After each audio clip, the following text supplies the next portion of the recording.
Welcome to Legendary Tactics. Today we're attacking the world of wargames, a genre of board games that simulates historical, modern, or even fictional military conflicts. If you're just getting into the hobby, you may have heard a lot of unfamiliar terms, hexes, counters, coins, CRTs, and today we're going to break all of that down so you can start your wargaming journey with confidence. Let's get started.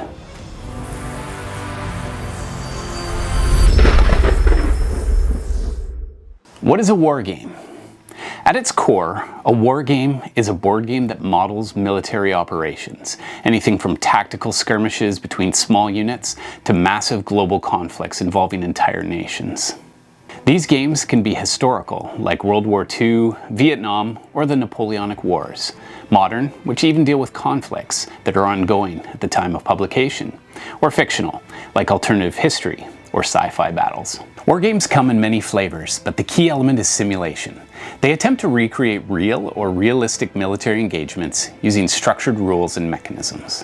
One of the most iconic types of wargames is the hex-and-counter game. In this type of wargame, the map is usually divided into hexes, hexagonal spaces that allow for smooth movement in 6 directions.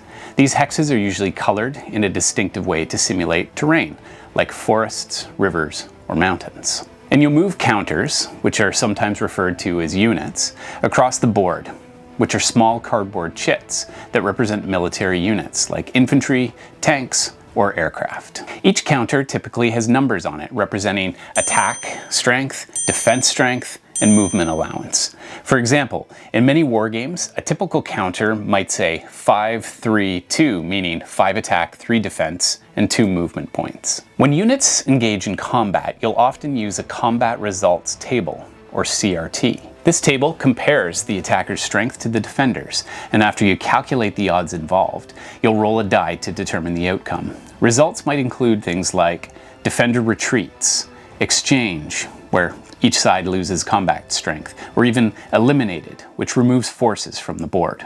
One term you will likely need to know is DRM. This stands for die roll modifier, which is a bonus or penalty applied to the dice roll based on the game conditions or the unit abilities. It may sound complex, but after a few rounds of it, it becomes second nature. Wargames are often categorized by scale. Tactical games simulate individual battles, squad level, or even man-to-man combat. Think of Combat Commander or Undaunted Normandy. Operational games deal with larger campaigns like Panzer Blitz or the US Civil War. Strategic games cover the entire wars or theaters of war like Paths of Glory or Empire of the Sun. Let's run through a few other important terms that turn up in many wargames. Victory conditions. This is what you need to do in order to win. Scenario. This is a specific setup or mission within the game. ZOCs, that's zones of control. This represents the area around a unit that it controls. It's usually measured as being 1 hex distance around each of the counters. Moving in or out of a ZOC might stop or slow enemy movement. Stacking. This refers to how many units can be placed on a single space. Step reduction. This is where units can get progressively weaker, usually done by flipping over a counter to its weaker side. Line of sight, or LOS. Some games, especially tactical ones, require units to have a clear view of enemies to shoot at them. Things like terrain, vehicle wrecks, and smoke can block LOS. This is usually done by tracing a straight line between 2 pieces and seeing if there's anything in the way. Turns versus phases. Turns are a segment of a game time and are made up of separate phases when simpler processes happen. Sequences of play. This shows the official and usually strict order in which phases happen each turn. Activation. This is the process of choosing and enabling a unit to act during a phase. Assault. This typically refers specifically to close combat, which happens when units find themselves in the same space as each other.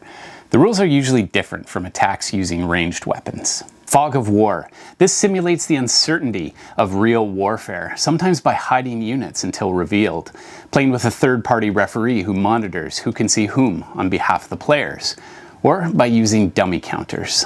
Supply lines. In many games, units need to trace a path back to a supply source. If they're cut off, they can't fight effectively, or they may be eliminated. Being out of supply, OOS, where a unit can't trace a path to a supply source, is usually a really bad thing that you want to avoid.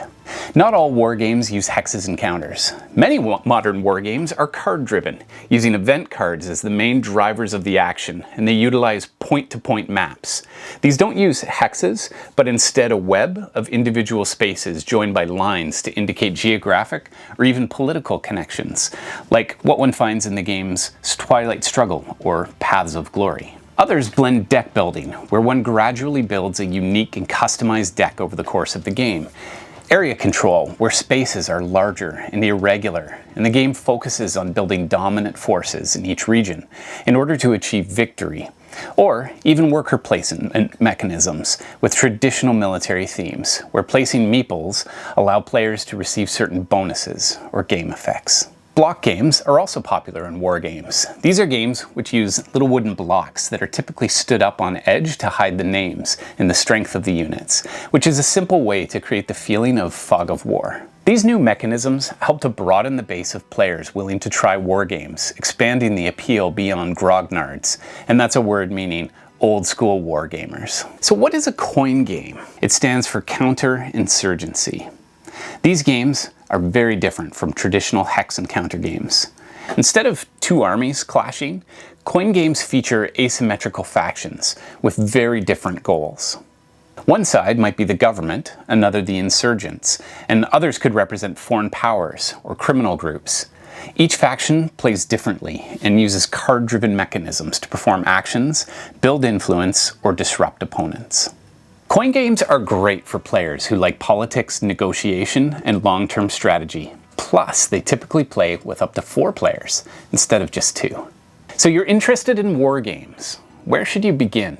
If you're looking for a light, approachable introduction, you might want to try these games. Undaunted Normandy, a simple war game that's great for learning tactical combat. Star Wars Rebellion, a strong thematic game of cat and mouse for 2 players with strong war game elements. Memoir 44, simple combat resolved with dice and cards, and it includes some great historical scenarios. Commands and Colors Ancients for a clean introduction to block war games. Or even a coin game like Cuba Libre, which is one of the most accessible in that series. Wargaming can be incredibly rewarding. It's immersive, cerebral, and it often teaches you about history in a way no textbook can. Yes, the rulebooks can be very thick, but once you get comfortable with the lingo, it all starts to click. If you enjoyed this intro to war games and you want more, be sure to like and subscribe. We'll be covering specific war games, strategy guides, and tutorials right here on Legendary Tactics. So until next time, keep your lines of supply open, your dice lucky, and your tactics legendary.